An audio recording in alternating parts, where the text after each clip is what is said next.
Brazilian legend কাকাকে নিজের একজন আইডলে মনে করেন ভিনিসিয়াস। ব্যালন ডিওর জয়ের পথে কাকা, রোনালদো এবং রোনালদিনহোর অবদানের কথা এবং তাদের মোটিভেশনের কথা জানাতে গিয়ে আবেগ আক্রান্ত হয়ে যান ভিনি। তিনি বলেন, আমার উদাহরণ হিসেবে কাকা আছে, আমার কাছে রোনালদো আছে যিনি 2বার ব্যালন ডিওর জিতেছেন, আমার কাছে রয়েছে রোনালদিনহো, রিভালদো যারা ব্যালন ডিওর জিতেছে, কিন্তু নিঃসন্দেহে রোনালদো এবং রোনালদিনহো যাদের সাথে আমি সবচেয়ে ঘনিষ্ঠ তারা আমাকে প্রতিদিন বলে যে ভিনি, তোমাকে ব্যালন ডিওর জিততে হবে। শুধু তাই নয়, ভিনি কিন্তু একসময় ট্রেনিংও নিয়েছেন রোনালদোর কাছে। ভিনি বলেন, আমি ইবিজাতে থাকাকালীন রোনালদোর সাথে ছিলাম এবং তার বাড়িতে প্রশিক্ষণ নিচ্ছিলাম এবং সে আমাকে বলেছিল, এখানে আরও কিছুদিন প্রশিক্ষণ দাও যাতে তুমি ব্যালন ডিওরের কাছাকাছি পৌঁছে যেতে পারো।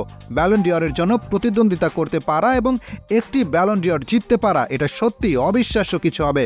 সম্প্রতি সিএনএনকে দেওয়া এক সাক্ষাৎকারে ভিনিসিয়াস জুনিয়র এসব কথা বলেন। শুধু ব্যালন ডিওর নয়, রিয়াল মাদ্রিদ এবং এমবাপ্পেকে নিয়েও তিনি বেশ কিছু চমৎকার তথ্য দিয়েছেন। ভিনি বলেন, রিয়াল মাদ্রিদে প্রতি বছর আমাদের লক্ষ্য হলো প্রতিটি শিরোপা জয় করা।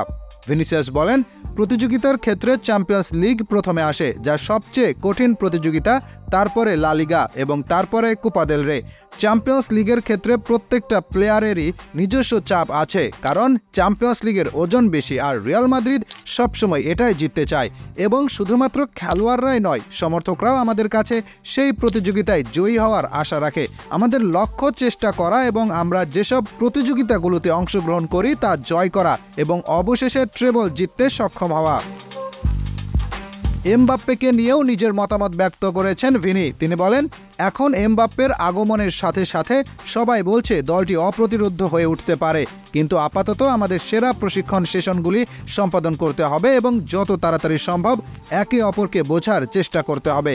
এছাড়াও ভিনিসিয়াস এমবাপ্পের প্রশংসা করে বলেন, আমি এমবাপ্পের স্টাইল পছন্দ করি, সে যেভাবে খেলে তা অসাধারণ এবং সত্য হলো আমরা মৌসুমে কি করতে পারি তা নিয়ে আমি খুব উত্তেজিত। অনেক গোল করার পর, অনেক শিরোপা জেতার পর সে রিয়াল মাদ্রিদে এসেছে। এই ক্লাবে খেলা তার স্বপ্ন ছিল এবং সে তার স্বপ্ন পূরণে সফল হয়েছে। ঈশ্বর চাইলে এমবাপ্পে আমাদের জন্য ততগুলো গোল করতে সক্ষম হবেন যতটা সে তার আগের দলে করেছিল, যেমনটা সে জাতীয় দলে করেছিল, এবং আমরা একসাথে অসাধারণ কিছু করতে পারবো। 3 বছরে 2টি চ্যাম্পিয়ন্স লিগ জেতা এটা সত্যিই কঠিন ছিল, কিন্তু এমন বিজয়ীর স্তরে থাকা আসলেই কঠিন। তবুও আমি এই স্তরে দীর্ঘ সময় থাকতে চাই এবং আশা করব আমি কারভাজাল, লুকা মদ্রিচ, নাচো এবং টনি ক্রুজের মতো 6বার বা তারও বেশি চ্যাম্পিয়ন্স লিগ জিততে সক্ষম হব। ভবিষ্যৎ নিয়েও চিন্তা আছে তার। তিনি বলেন, আমাদের আগামী দশকের জন্য সেরা দলগুলির মধ্যে একটি হয়ে থাকতে হবে। এখন আমাদের মাঠে দেখাতে হবে যে আমরা পারফর্ম করতে পারি এবং আমি আমার সতীর্থদের সাথে প্রতিবার প্রতিটি খেলায় আমরা রিয়াল মাদ্রিদকে আরও শিরোপা জয়ের কাছাকাছি নিয়ে যেতে পারি। কথা শুনে কি মনে হলো? দিনে দিনে কি পরিণত হচ্ছেন ভিনিসিয়াস?